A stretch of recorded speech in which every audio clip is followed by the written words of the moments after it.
The Jewish Story. This week's story from the Holocaust is taken from the book Still Alive, A Holocaust Girlhood Remembered, written by Ruth Kluger. One day I was standing in a subway car. I felt someone touch my hand as we were going through a tunnel.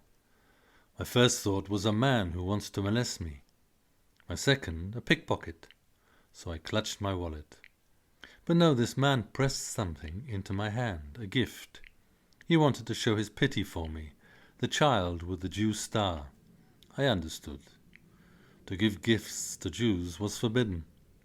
Those who did it were publicly branded as Volksfeinde, enemies of the people. That's why he had waited until we were in the tunnel. The gift was an orange. By the time we were back in daylight, I had stowed it in my bag and gratefully looked up at the stranger, who looked down on me with a benevolent smile.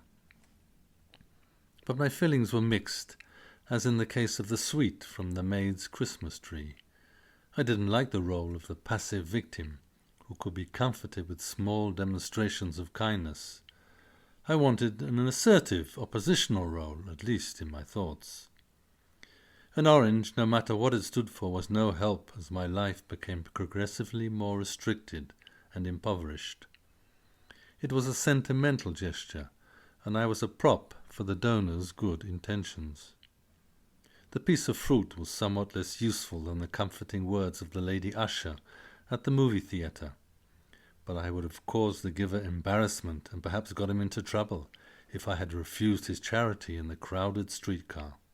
If, for example, I had said loud and clear, "Take it back, your gift is a cop-out," an unthinkable reaction.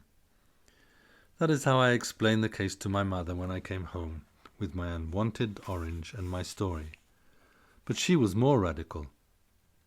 "What got into you to take presents from a stranger in a streetcar? Are we beggars? Don't you get enough to eat?" But hadn't I been in a quandary? Not to her mind, I hadn't. I met the familiar look in her eyes, rigid, vacuous, which meant that she had found a free run for her accumulated anxiety and rage. I was helpless before this moral double bind, my mother's disapproval, the stranger's goodwill. Should I have endangered him or made him look ridiculous?